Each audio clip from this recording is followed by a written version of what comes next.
Hello friends, my name is Keshav Narang and today is 15th of January।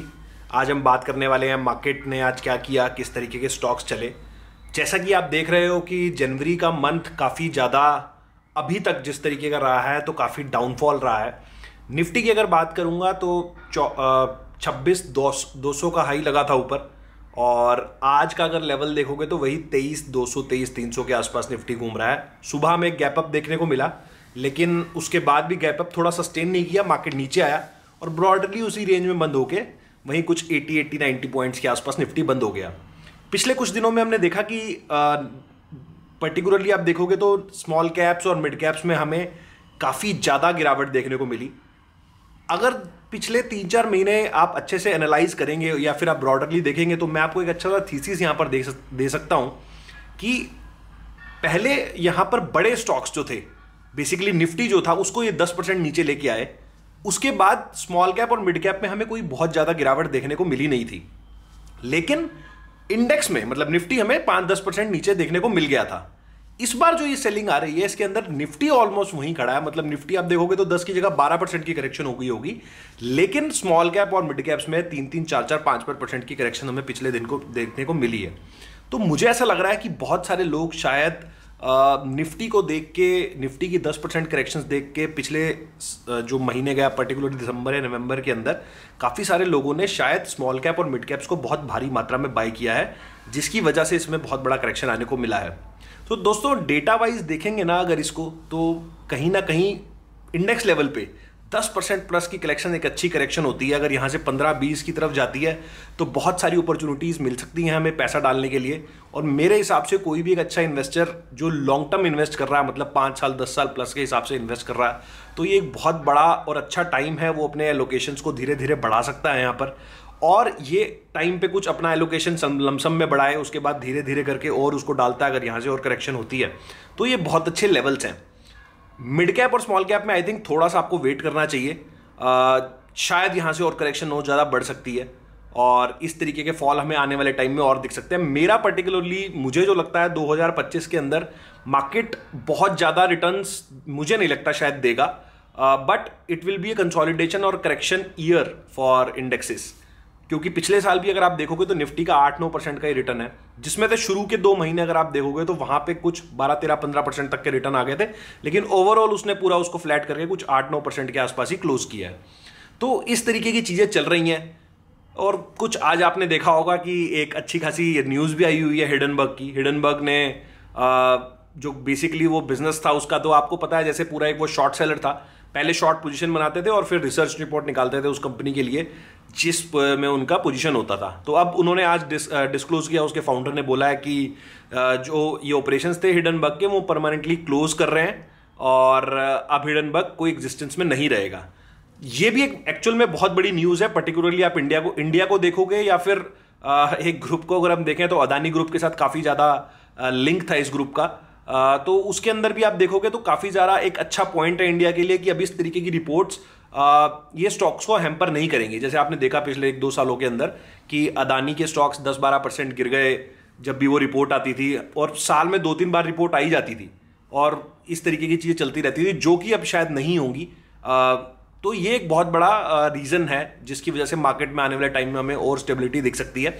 लेकिन मुझे ऐसा लगता है कि ये जो हुआ है, क्योंकि आपको पता है कि ट्रंप ने गद्दी संभालनी है वहाँ पर 20 तारीख को, आई थिंक 20 जनवरी को, और 20 जनवरी से पहले लगातार एकदम से ऐसी न्यूज़ आना, वो भी कोई इसमें बात नहीं चल रही थी, और एकदम से ऐसी न्यूज़ आना कुछ दर्शाता है कि क्या ये वहाँ की गवर्नमेंट के प्रेशर में हुआ है या यहाँ की गवर्नमेंट से कुछ एडवाइजरी जारी हुई है। वो अब हम आप हो सकता है हमें आने वाले टाइम में देखने को मिले, बट मुझे ऐसा लगता है कि कुछ ना कुछ तो हुआ है इसके अंदर। नहीं तो ऐसे एक रातों रात इतना बड़ा ग्रुप जिसके पीछे जैसा कि बोलते थे कि बड़े बड़े हाथ हैं, बहुत एजेंडा लेके आए थे ये इंडिया के अंदर भी कि डिसेप्टलाइज करना है इस तरीके के बिजनेस ग्रुप को या फिर कंट्री को, वो एकदम से रातों रात कैसे बंद हो सकता है। आई होप दोस्तों आपको ये चीज़ कैसी लगी, मेरे को एक बार कमेंट सेक्शन में लिख के बताओ कि आपका क्या सोचना है इसके बारे में। मेरा ये सोचना है शायद इसमें बहुत बड़ा लेवल कोई इन्वॉल्व है, तब जाके इस तरीके की न्यूज़ आती हैं। मुझे नहीं लगता उससे पहले इस तरीके की न्यूज़ आ सकती हैं।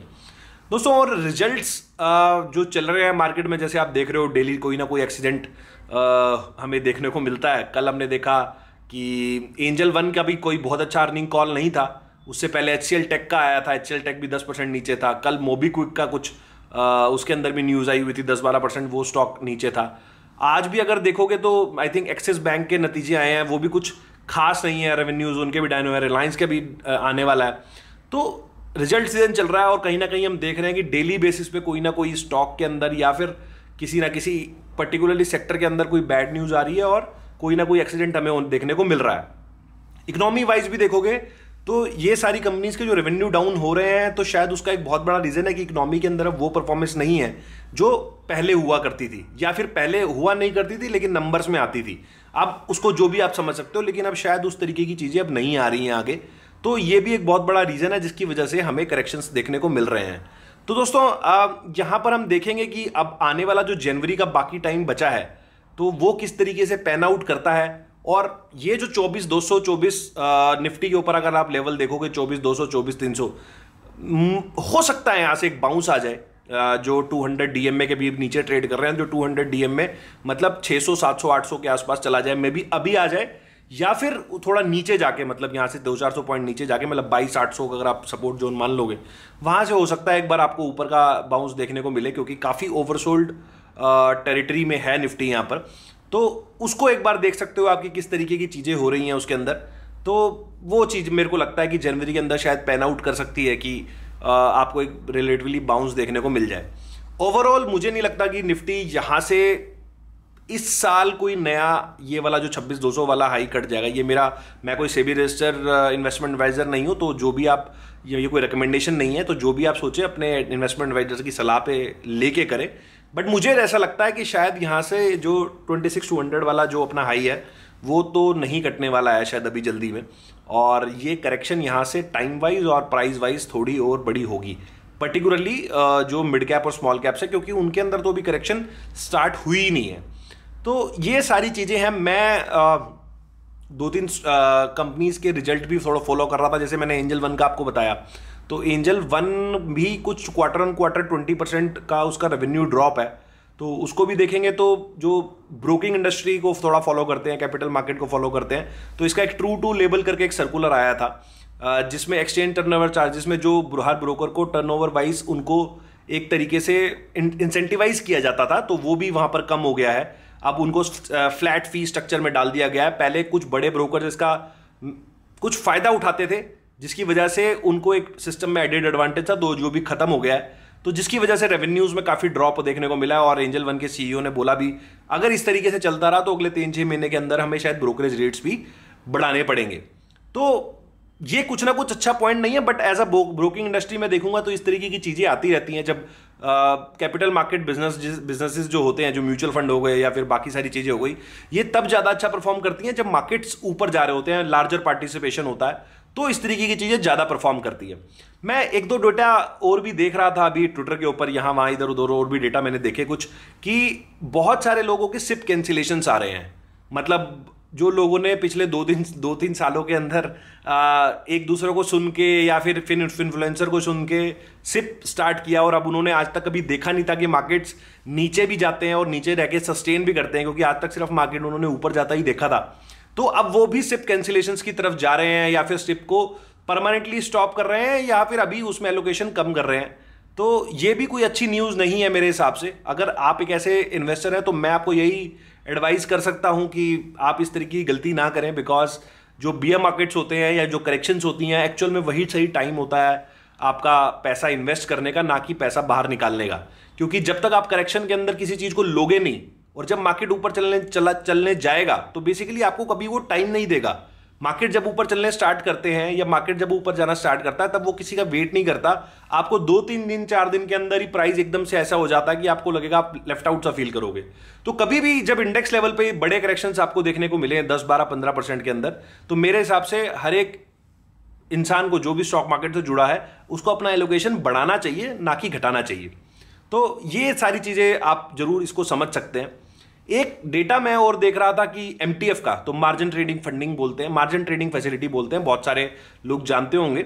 अगर नहीं जानते तो इसके ऊपर मैं वीडियो बना दूंगा, आप कमेंट सेक्शन में लिख के बताना कि मार्जिन ट्रेडिंग फैसिलिटी क्या होता है। तो बेसिक सिंपल अगर हम लैंग्वेज में समझे, अगर मेरे अकाउंट में 100 रुपए हैं और मैं 500 रुपए के स्टॉक्स बाय करना चाहता हूं, तो बाकी मेरे को ब्रोकर फंड कर देता है ये जो स्टॉक होता है उसको बाय करने के लिए। ये फैसिलिटी एक्सचेंज अप्रूव्ड है, सेबी अप्रूव्ड है।